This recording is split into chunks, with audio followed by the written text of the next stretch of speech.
इस फैसले का हम स्वागत करते हैं। मैं आश्वस्त करता हूं कि जब तक मैं हूं, तब तक आरक्षण में किसी भी प्रकार का बदलाव संभव नहीं है। ये वाक्य है केंद्रीय मंत्री और लोक जनशक्ति पार्टी के अध्यक्ष चिराग पासवान की। इतना ही नहीं, चिराग ने विपक्ष के भारत बंद फैसले का भी समर्थन किया है। इस बात की जानकारी चिराग ने एक्स पर पोस्ट करते हुए दी। अब सवाल यह कि चिराग विपक्ष के इस मुहिम का समर्थन क्यों कर रहे हैं। आपको बता दें कि आरक्षण पर फैसला करते समय कोर्ट ने कहा था कि अनुसूचित जाति के भीतर किसी एक जाति को 100% कोटा नहीं दिया जा सकता है। सुप्रीम कोर्ट के इसी फैसले का विरोध करते हुए विपक्ष ने बंद भारत का आह्वान किया था। वहीं जीतन राम मांझी ने विपक्ष के इस फैसले का विरोध किया है। आइए जानते हैं कि चिराग ने आरक्षण को लेकर क्या कुछ कहा। देखिए, मैं इस दो बात को एकदम स्पष्ट कर दूं।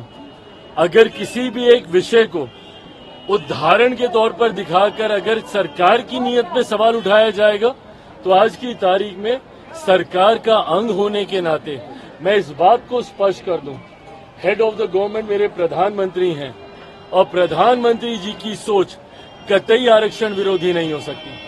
पीछे कुछ दिनों पहले जब अनुसूचित समाज में भी आरक्षण को लेकर मतभेद को पैदा करने का प्रयास किया गया था, सुप्रीम कोर्ट के द्वारा जिस तरीके से उसमें अलग अलग प्रावधान बनाए जाने की बात कही गई थी, उस पर भी मेरे प्रधानमंत्री ने स्पष्ट तौर से कहा था और ये कैबिनेट की मीटिंग में ही इस बात को कहा गया था कि आरक्षण को जिस तरीके से बाबा साहेब भीमराव अंबेडकर ने जो प्रावधान बनाए हैं, वही प्रावधान वैसे ही लागू रहेंगे।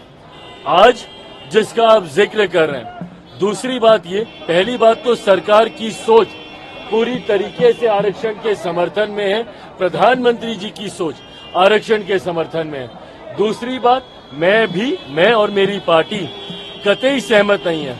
आज जिस तरीके से कुछ पदों के नियुक्तियों के लिए डायरेक्ट बहाली के लिए सीधा वहां से डिमांड्स मांगी गई है, जिसमें आरक्षण का ध्यान नहीं रखा गया है, इस बात के मेरी पार्टी भी पूरी तरीके से खिलाफ है।